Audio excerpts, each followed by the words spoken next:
What the hell happened? Part 24. In the last episode, I talked all about accusations and nonsense and issues.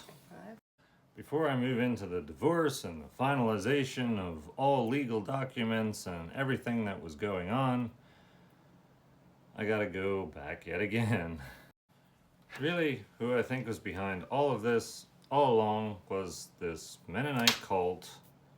Um, Multiple denominations possibly involved, one in particular.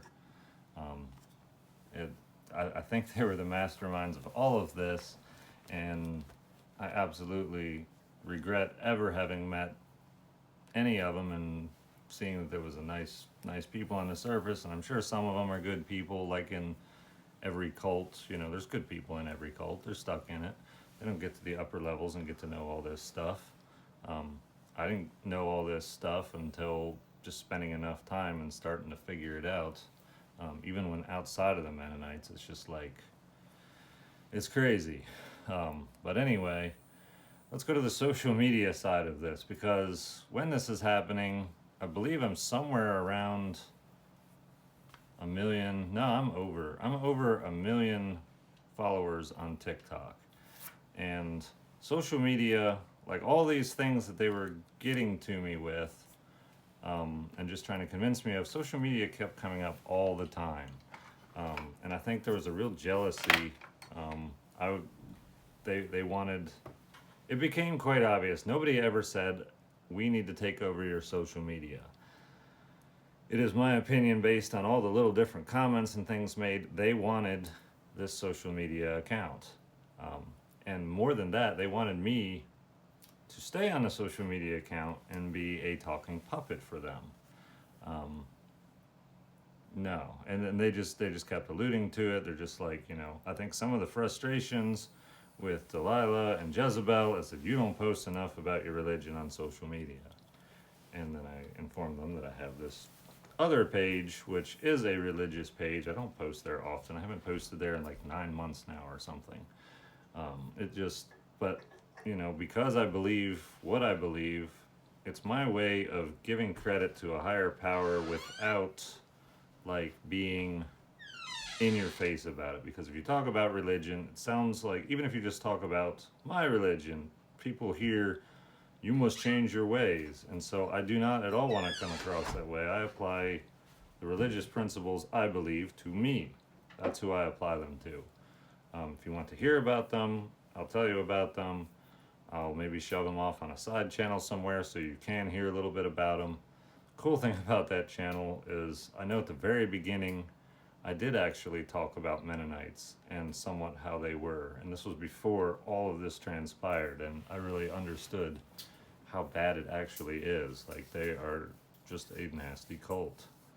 Um, so, anyway, they wanted to get control of the social media. They wanted me to be the speaking puppet, at least in my opinion. That's how it was. So, that all seemed to play a role. There was tremendous jealousy in the fact that I had gathered such a large audience. And once it took me way too long to figure out that these people were trying to brainwash me and put me into a cult, I reached out to the only people that I knew I could talk to that just didn't seem to know much of anything. I reached out to my neighbors, who, by the way, were completely unaware that any of this had transpired at all. I'm kind of backing up pretty far. This is about maybe 3 or 4 weeks after all this took place, after Jezebel left. So I reached out to my neighbors. They had no idea about anything at all. They never, yeah, Jezebel never said goodbye to them. Supposedly we were all friends. She just poof. One of them saw the vehicles with trailers. That's all they knew. So eventually I told them the story.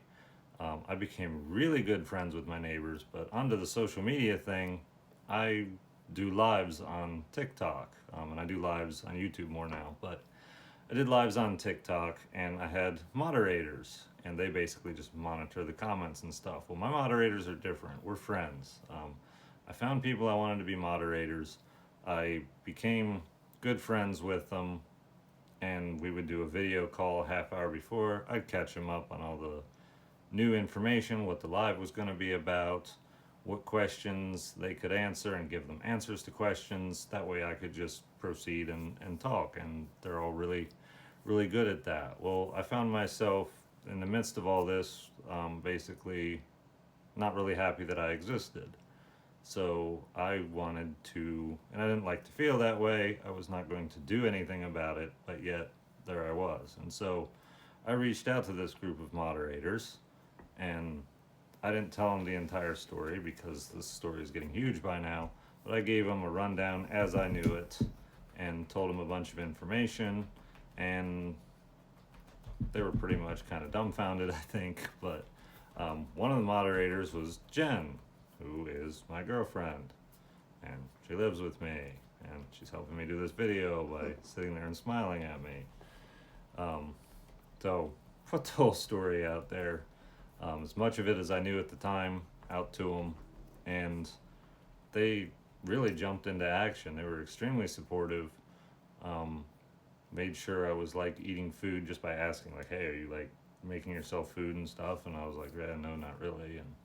And so some of you may remember way back, I have some food videos. I'm putting fried eggs on top of canned ravioli. Like, I'm just not in a great spot. I'm not a good cook.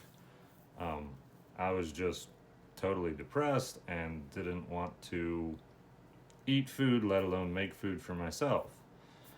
So there I was. And then, this is kind of a sidebar, and then out of nowhere, this box of fresh, it's a delivery service, it's a food delivery service. Like, the food just shows up, and it's something where you can kind of make your own food, and you have to like cook the potatoes, and it was a whole thing. And I was like, well, cool, there's a whole recipe card to follow, and it's really interesting. So I go through and I start doing that, making videos, and I just felt really like, not happy, but it was like, it felt good. And then probably a week or two later, I get a call from Delilah, my wife at the time, and turns out she sent it.